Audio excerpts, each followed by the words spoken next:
Hello friends, welcome to Krishna creation. देखिए, यहाँ पिछले वीडियो में मैंने आपको एक कुर्ती का वीडियो शेयर किया था। अब मैं इसके साथ एक प्लाजो पैंट का वीडियो आपके साथ शेयर कर रही हूँ और ये पूरा सेट मुझे कितने रुपए में पड़ा है ये मैं वीडियो के एंड में बताऊँगी। तो आइए वीडियो को शुरू करते हैं। यहाँ मैंने कपड़ा लिया है 2 मीटर और एक इलास्टिक ली है जो 1.5 इंच चौड़ी है। यहाँ इसका मेज़रमेंट इस तरह से है कि लेंथ मुझे 36 रेडी करनी है, वेस्ट राउंड है 34 इंच, हिप यहाँ पर जो साइज़ है वो है 40 इंच और बॉटम में इसमें रखूँगी 11 इंच, यानी टोटल 22 इंच का बॉटम आएगा। अब यहाँ सबसे पहले कपड़े को मैं 4 फोल्ड कर लेती हूँ। तो यहाँ कपड़े को मैंने बिल्कुल अच्छे से बिछा लिया है, इसे 4 फोल्ड कर लिया है, ऊपर की साइड से सीधी लाइन खींच ली है, मैंने सीधा कर लिया है बिल्कुल। तो यहाँ पर मैं पैंट जो लंबाई में कपड़ा होता है ना उस तरह से बना रही हूँ। अगर आप जो आड़ी साइड होती है वहाँ से बनाएंगे तो और भी कम कपड़ा लगेगा क्योंकि इसका अर्ज 42 इंच है। अब यहाँ हमने खड़े में से पैंट कट करेंगे। तो सबसे पहले नीचे मैंने 1.5 इंच कपड़ा छोड़ा है बॉटम फोल्ड करने के लिए। उसके बाद इंची टेप को रखा और 36 इंच पर मैंने यहाँ पर मार्किंग कर दी है। 36 इंच लंबाई इसकी प्रॉपर लेनी है और उसके बाद मैंने एक लाइन ड्रॉ कर दी है। अब आपको ऊपर की साइड यहाँ 2 इंच बचा है, यानी हम बैक का पीस भी ऐसे ही कट कर लेंगे। अब यहाँ पर मुझे लेनी है कमर का नाप। तो कमर के लिए चूंकि मैं फ्रंट और बैक में इलास्टिक लगा रही हूँ तो मैंने हिप साइज़ लिया है। तो हिप साइज़ है 40, उसका 4th पार्ट मैं लूँगी 10 इंच यानी 10, उसमें मैं 2 इंच लूजिंग के लिए ऐड कर लूँगी, ये हो जाएगा टोटल 12 इंच। ठीक है। अब आसन के लिए भी मैंने यहाँ पर लिया है 12 इंच। तो हम एक स्ट्रेट लाइन ड्रॉ कर लेते हैं। अब क्रॉच एरिया के लिए आपको 2 इंच इसे आगे की साइड बढ़ा लेना है। उसके बाद यहाँ पर मैं कर्व शेप लगा दूँगी, जैसे हम आर्म होल में शेप लगाते हैं ना, बिल्कुल वैसे ही यहाँ पर भी मैंने एक शेप लगा दी है। अब ये टोटल हो जाता है 14 इंच, 2 इंच हमने एक्स्ट्रा बढ़ा लिया है ना, और 12 इंच ये पहले से था। तो इसका एक सेंटर पॉइंट लेंगे हम, यानी कि ये आ जाएगा 7 इंच पर। सेम नीचे आपको बॉटम की साइड 7 इंच रखना है इंची टेप को और एक निशान लगा देना है। अब ये जो निशान आया है ना ये बिल्कुल सेंटर में निशान है। अच्छा, ये वाइट कपड़ा है ना तो मैं बहुत ज़्यादा चौक डार्क नहीं चला रही हूँ। अब यहाँ पर जो सेंटर का निशान आया है उसके दोनों साइड में 5.5 इंच पर निशान लगा लूँगी, क्योंकि मुझे बॉटम 11 इंच रखना है। तो मैंने 5.5 पर निशान लगा दिया। अब यहाँ पर आपको एक स्केल रखना है और इसे इस तरह से कॉर्नर तक मिला देना है। तो यहाँ मैंने ये शेपर का इस्तेमाल किया है, एल स्केल। अगर आपके पास नहीं हो तो आप इंची टेप से करिए और हल्का सा उसे कर्व कर दीजिए। तो बैक में और फ्रंट की साइड पर हमने इस तरह से इसे शेप लगा लिया है। उसके बाद यहाँ आगे की साइड जो हल्का सा कॉर्नर निकल रहा है ना वहाँ पर भी हम इसे राउंड शेप यानी कि एक कर्व लगा लेंगे।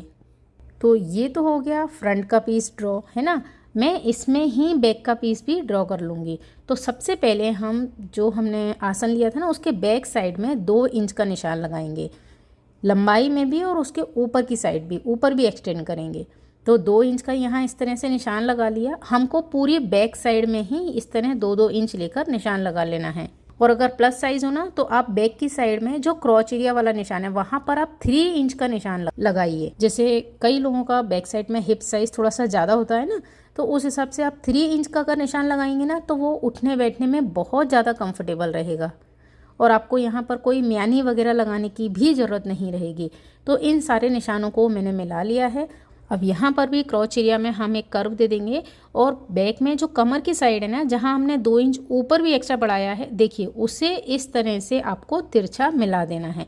ये हो जाएगा बैक का पीस। अब यहाँ पर मैं कटिंग करना इसकी स्टार्ट कर रही हूँ। तो पहले मैं इस तरह से कटिंग करूँगी जो फ्रंट का पीस है उसके लिए।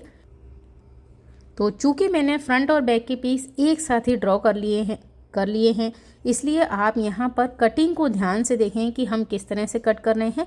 फ्रंट की साइड से आपको चारों पीस एक साथ कट कर लेने हैं, लेकिन बैक साइड से पहले हम फ्रंट का पीस कट करेंगे उसके बाद बैक का पीस कट करेंगे।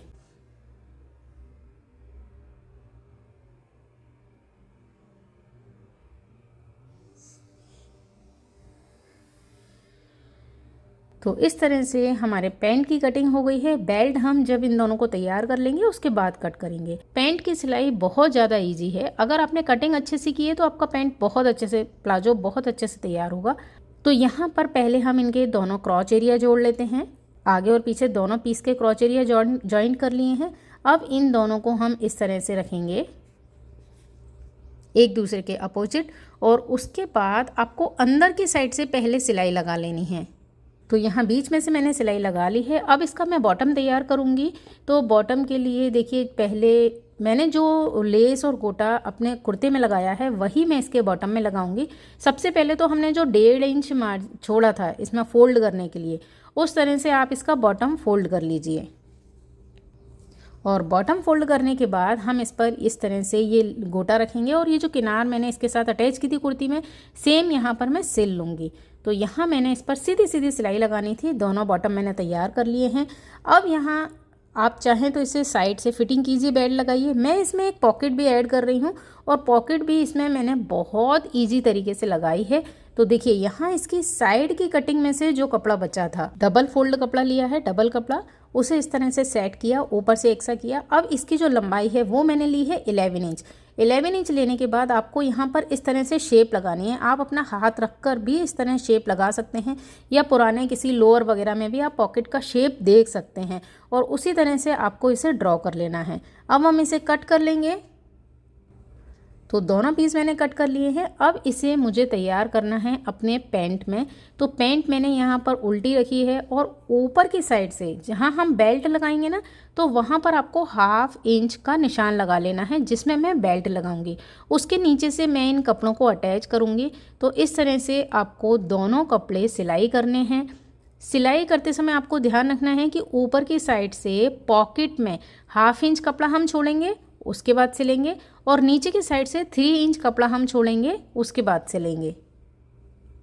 तो देखिए यहाँ आप देख सकते हैं। अब आपको क्लियर पता चल जाएगा कि मैं क्या बोल रही थी। देखिए इस पॉकेट को मैंने इस तरह से सिला है कि ऊपर की साइड से भी ये हल्का सा मैंने छोड़ दिया है, और नीचे की साइड से भी। अब आपको इस पॉकेट पर सिलाई लगानी है। देखिए यहाँ पर पैंट अभी मेरा उल्टा रखा हुआ है।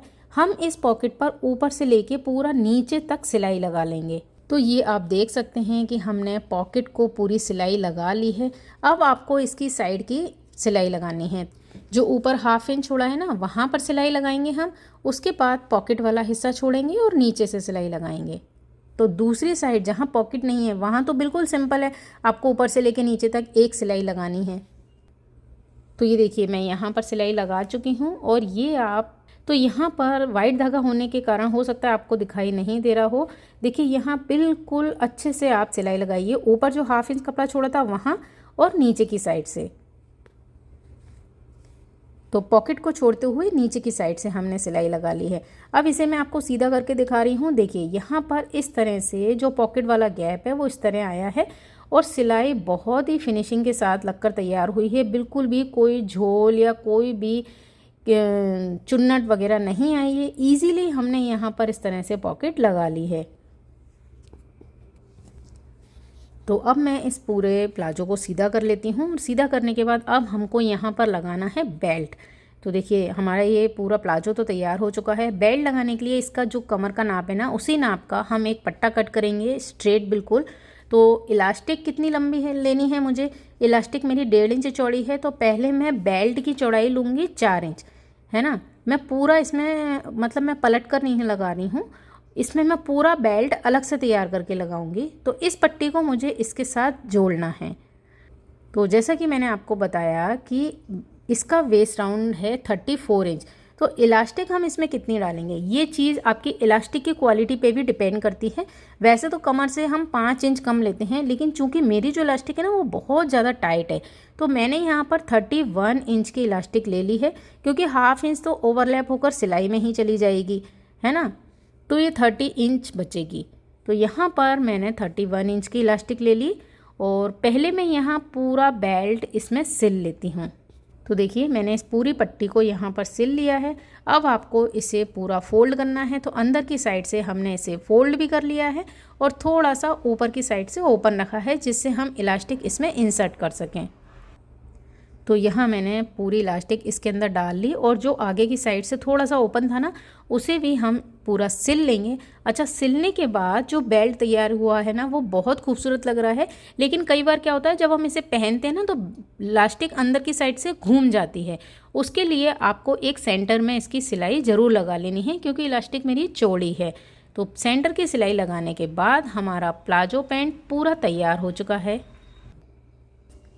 तो यहाँ पर मुझे कुर्ती और प्लाजो का पूरा सेट कुल 400 रुपये में पड़ा है, वो भी इस तरह से कि 150 रुपये में मैंने लिया था कुर्ती का कपड़ा कट पीस में से 1.5 मीटर। 2 मीटर कपड़ा मैंने 150 रुपये का लिया है क्योंकि इसमें कोई लाइनिंग नहीं लगाई है, अच्छा खासा कपड़ा है हैवी कॉटन का। तो ये 150 रुपये में मैंने लिया था 2 मीटर, ठीक है 300 रुपये। उसके साथ जो गोटा मैंने लगाया है, तो गोटा ऑलरेडी सस्ता आता है, तो इस गोटे और लाइनिंग को मिलाकर हम कर लेते हैं 100 रुपये, यानी ये 400 रुपये में मुझे ये पूरा सेट तैयार हुआ है। तो आपको ये कैसा लगा और आप भी सिलाई में इंटरेस्ट रखते हैं क्या, मुझे कमेंट में ज़रूर बताइएगा। वीडियो को लाइक शेयर ज़रूर कीजिएगा। वीडियो देखने के लिए आपका बहुत बहुत धन्यवाद। नमस्कार।